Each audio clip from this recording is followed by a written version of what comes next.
मोदी है ना, उसकी मेंटालिटी को देखें कि वो अगर किसी चीज के पीछे लगता है तो पीछे नहीं हटता। ठीक है, बिल्कुल और सही तगड़ा बात प्राइम है। मिनिस्टर है, ऐसा नहीं है कि कमजोर प्राइम मिनिस्टर हम उसको कह सकते हैं। जिस तरह की स्टेटमेंट्स चल रही हैं आपके यहाँ से भी कि दोबारा कुछ हुआ तो हम फिर जो है अटैक कर देंगे, क्योंकि उस जिसका खतरा है, एस्केलेशन का खतरा है कि इंडिया की तरफ से एस्केलेशन होगी। यूएस करेगा क्या, ये मैं आपको गारंटी से बता सकता हूं। वो इनमें से कोई भी अटैक रुकवा नहीं पाएगा।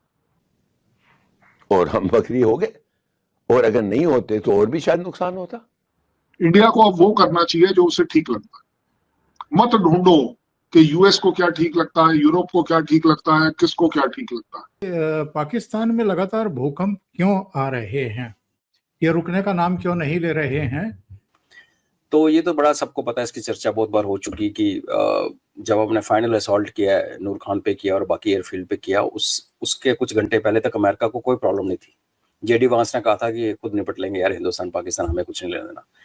ऐसा क्या हुआ सडनली कि ट्रंप बीच में कूद पड़ा, जेडी वांस बीच में कूद पड़ा, ये अमेरिकन के पास भागते हुए अमेरिकन ने हमें फोन किया, हमने कहा डीजीएमओ पाकिस्तान को बोलो फोन करेंगे, वो कुछ हुआ। एक ये सर्कमस्टेंशियल एविडेंस ये कि अमेरिका को कहीं ना कहीं कोई चुभन महसूस हुई। जय हिंद दोस्तों, पाकिस्तानी मीडिया डिस्कस कर रही है कि नरेंद्र मोदी जिस काम का बीड़ा उठाते हैं उस काम को पूरा जरूर करते हैं।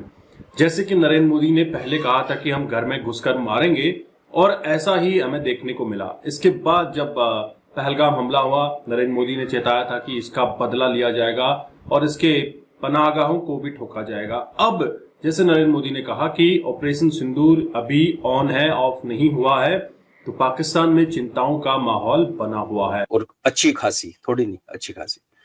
दूसरा, फिर वो जहाज आता है रेडियो एक्टिविटी वाला, 9 घंटे घूम रहा है ऊपर, वो डिटेक्ट करने की कोशिश कर रहा है वो क्यों इजराइल के ऊपर आज तक क्यों नहीं घुमा, हमारे ऊपर क्यों नहीं घुमा, यूक्रेन में घूमता हुआ नजर नहीं आया, तो कुछ तो गड़बड़ है। फिर वो ब्रॉन का जो हुआ कि वहां से इजिप्ट से कंसाइनमेंट आई, और इस तरीके की चीजें आने शुरू हो गई। और जब नूर खान की ढेल आई तो फिर समझ आई कि कितना डीपली बरीड सॉलिड एक कमांड कंट्रोल सेंटर था इनका नीचे, जो बर्बाद हुआ है। और वो बनाने की हैसियत पाकिस्तान की नहीं थी। उनके पास ना कैपेबिलिटी है, ना वो इंजीनियरिंग। आपको देखिए इनके हाईवेज तक जो मोटरवे जिसको ये कहते हैं, वो सारे फॉरेनर्स ने बनाए हैं। एक करप्ट देश जहाँ पे हर बंदा करप्शन में इन्वॉल्व हो, वो एक टूटी फूटी नहर जो हमने नहरें बना के दी इनको उस जमाने में, इंडस वाटर ट्रेड 60s में जो पैसे दिए, अभी उन नहरों में और डैम्स में कचरा भरा हुआ है। तो आप इमेजिन कीजिए इस किस्म की सोफिस्टिकेटेड हार्डन्ड अंडरग्राउंड जो बंकर या शेल्टर्स या सेंटर्स, वो ऐसा तो नहीं था ना कोई 6x6 का बंकर था। ये एक, मैं टाउनशिप तो कहना गलत होगा, पर समझ लो एक सेटलमेंट सी होती है जिसमें काफी सारे रूम्स और नेटवर्किंग और कम्युनिकेशन चैनल्स, बड़ा कुछ होता है। इट्स नॉट अ 1 रूम और 2 रूम्स थिंग, इज ह्यूज। जो अंदर समझ लो एक मॉल है जो जमीन के अंदर है, उस टाइप का काम है। तो अमेरिकन स्टेक्स तो क्लियर थे।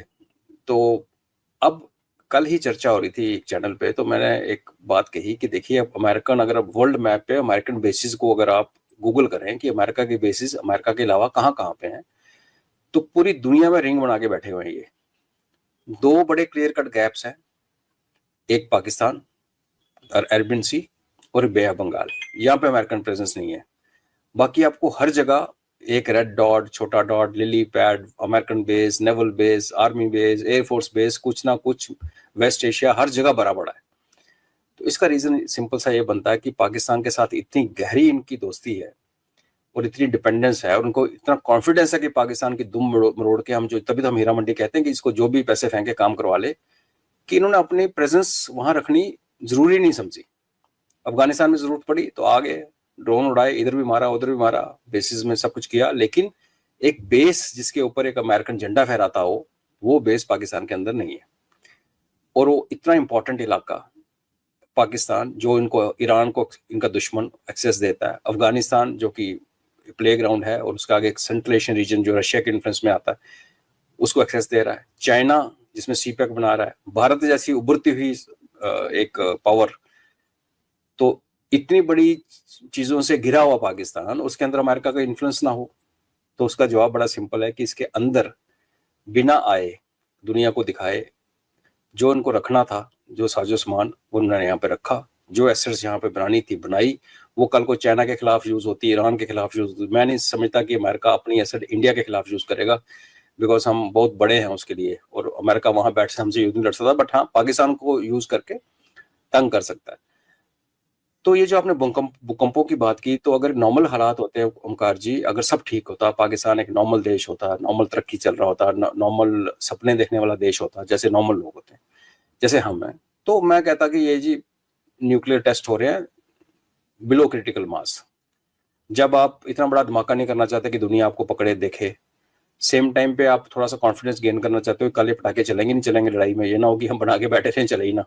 तो एक तरीका होता है जिसमें आप वॉरहेड यूज नहीं करते, आप उसको फुली डेटोनेट नहीं करते, कंट्रोल्ड डेटोनेशन करके आप उसका कुछ कंपोनेंट का कुछ पोर्शन, उसकी जो स्ट्रेंथ है, फ्यूजन की है या थर्मल न्यूक्लियर है या फ्यूजन है, जो जिस भी टेक्निक पे आपने उसको बनाया है अपना न्यूक, जब बायोलॉजिकल वेपन में धमाके नहीं होते, तो न्यूक्लियर डिवाइस का आप कंट्रोल्ड एक्सपेरिमेंट कर सकते हो। ये नॉर्मल हालात में हो सकता था, लेकिन अभी हालात नॉर्मल नहीं है। हालात ये हैं कि पाकिस्तान को पड़ी है मार। हालात सच ये है कि पाकिस्तान भागता हुआ अमेरिका के पास गया, अमेरिका ने इंटरवीन किया। मैं उसको हम टिपिकली वो जैसे कहते कि जिन्होंने कहते हैं ना मीडिएशन की, वो नहीं की, लेकिन फोन आया, जो भी हुआ, फिर हमने इंसिस्ट किया कि पाकिस्तान हमसे बात करे। जब अमेरिका ने हमें रिक्वेस्ट की होगी ओमकार जी, तो शायद कोई 15-20 साल बाद कोई किताब लिखे कि क्या बात हुई, क्योंकि अभी तो समझ हमें बाहर वो लीक होगी नहीं, वो बड़ी किसी बात है।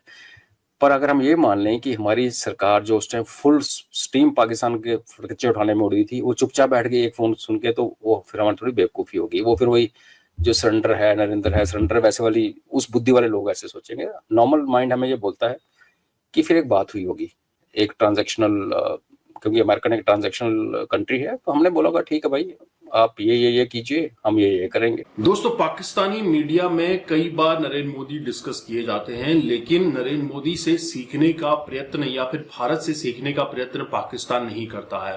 पाकिस्तान अपने वही इस्लामिक डर्रे पर चलता है और अपने लोगों को बरगलाने के अलावा पाकिस्तानी सियासतदान एस्टैब्लिशमेंट का काम इसके अलावा कुछ दिखता नहीं है। दरअसल अपने अवाम को कभी भी उन्होंने नहीं कहा कि आप स्टडी करें, आप नई नई टेक्नोलॉजी सीखें, एआई सीखें, क्लाउड कंप्यूटिंग सीखें, डेटा साइंस सीखें। ये कभी किसी भी प्लेटफॉर्म पे बोला नहीं जाता, लेकिन हमेशा यही कहा जाता है कि हमें भारत में गजवा हिंद करना है। और जब बच्चा पैदा होता है तो उसके कान में कहा जाता है कि भैया हमारा सबसे बड़ा दुश्मन भारत है। ये सीख दी जाती है तो फिर पाकिस्तान का बेड़ा गर्क होना लाजमी है। आप क्या सोचते हैं, आपके क्या विचार हैं, कमेंट जरूर करें। ये क्या तमाशा लगा रखा है तूने? क्या साबित करना चाहता है तू? क्या